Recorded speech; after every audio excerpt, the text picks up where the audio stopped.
മലയാള സിനിമയിലെ ലഹരി ഉപയോഗം വലിയ ചർച്ചകൾക്കാണ് വഴിയൊരുക്കുന്നത്. ഏറെ നാളായി പുറത്തുനിന്നുള്ള വിമർശനങ്ങൾ മാത്രമായിരുന്നു ഇതിന്റെ പേരിൽ ഉണ്ടായിരുന്നതെങ്കിൽ അടുത്ത കാലത്തെ സംഭവ വികാസങ്ങൾ കേസുകളിലേക്കും രൂക്ഷമായ വിമർശനങ്ങളിലേക്കും ഒക്കെയാണ് കാര്യങ്ങൾ കൊണ്ടെത്തിച്ചിരിക്കുന്നത്. കഴിഞ്ഞ ദിവസം അറസ്റ്റിലായ നടൻ ഷൈൻ ടോം ചാക്കോ താൻ രാസലഹരി ഉപയോഗിച്ചിട്ടുണ്ടെന്ന് പോലീസിനോട് തുറന്നു സമ്മതിച്ചിരുന്നു. നടി വിൻസി അലോഷ്യസ് നൽകിയ പരാതിയിൽ താരത്തിനെതിരെ അമ്മ സംഘടന ഉൾപ്പെടെ അച്ചടക്ക നടപടി സ്വീകരിക്കുന്നതിന്റെ ഭാഗമായി താക്കീത് നൽകുകയും ചെയ്തിരുന്നു. എന്നാൽ വിൻസി പോലീസിൽ പരാതി നൽകിയിരുന്നില്ല. ഷൂട്ടിംഗ് സെറ്റിൽ വെച്ച് ലഹരിയുടെ സ്വാധീനത്തിൽ അപമര്യാദയെ പെരുമാറി എന്നായിരുന്നു നടനെതിരായ ആക്ഷേപം. ഈ ആരോപണത്തിൽ പോലീസിന് കേസെടുക്കാൻ സാധിച്ചിരുന്നില്ല.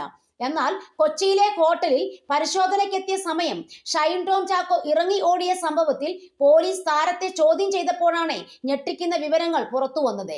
വിഷയത്തിൽ കൂടുതൽ വെളിപ്പെടുത്തലുകൾ നടത്തുകയാണ് ഇപ്പോൾ സംവിധായകനും ഫെഫ്ക ഭാരവാഹിയും കൂടിയായ ജോസ് തോമസ്. ലഹരി വിഷയത്തിൽ ഷൈൻ ഒറ്റയ്ക്കല്ലെന്നാണ് അദ്ദേഹം പറയുന്നത്. ഷൈൻ ടോം ചാക്കോ മൊത്തം സിനിമാ വ്യവസായത്തെ നാണം കെടുത്തിയെന്നും എങ്കിലും താരത്തോട് സഹതാപം മാത്രമാണ് ഉള്ളതെന്നും ജോസ് തോമസ് പറയുകയാണ്.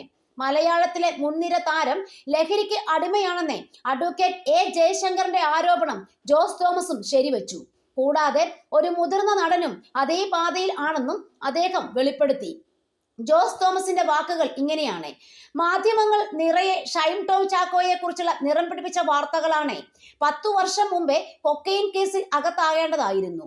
ഇവിടുത്തെ പോലീസ് തെളിവുകൾ ശേഖരിക്കുന്നതിൽ കൃത്യത പുലർത്താത്തതുകൊണ്ട് ഷൈൻ അത്ഭുതകരമായി രക്ഷപ്പെട്ടതാണ്. വീണ്ടും അതേ പാത പിന്തുടർന്നു പോവുകയാണ്. ഈ ചെറുപ്പക്കാരൻ സിനിമയിൽ വേണോ വേണ്ടോ എന്നതാണ് ഇപ്പോഴത്തെ ചർച്ച. പല ചാനലുകളും സിനിമാ സംഘടനകൾക്ക് എതിരെ ഒളിഞ്ഞും തെളിഞ്ഞും ആരോപണങ്ങൾ ഉന്നയിച്ചിട്ടുണ്ട്. ഇവിടെ സംഘടനകൾ ലഹരി ഉപയോഗിക്കുന്ന നടീനടന്മാർക്ക് എതിരെ ശിക്ഷാ നടപടികൾ സ്വീകരിക്കുന്നില്ല എന്നായിരുന്നു. സംഘടനകൾക്ക് ശിക്ഷാ നടപടികൾ സ്വീകരിക്കാൻ എന്താണ് അവകാശം? മാറ്റി നിർത്തുന്ന ചില നടപടികളല്ലാതെ മറ്റൊന്നും അവർക്ക് ചെയ്യാൻ കഴിയില്ല. അതിന് ചിലർ സാമൂഹ്യ പ്രതിബദ്ധത ചൂണ്ടിക്കാട്ടി ഇറങ്ങും.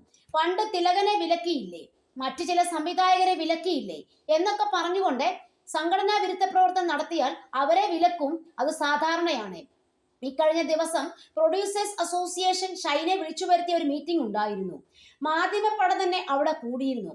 അവിടേക്ക് അമ്മയുമായാണ് ഷൈൻ വന്നിറങ്ങിയത്. സഹോദരനും കൂടെ ഉണ്ടായിരുന്നു എന്ന് തോന്നുന്നു. ഞാൻ ആ അമ്മയുടെ മുഖത്തേക്ക് നോക്കി. അവർ തല കുനിച്ചുകൊണ്ടാണ് പോകുന്നത്.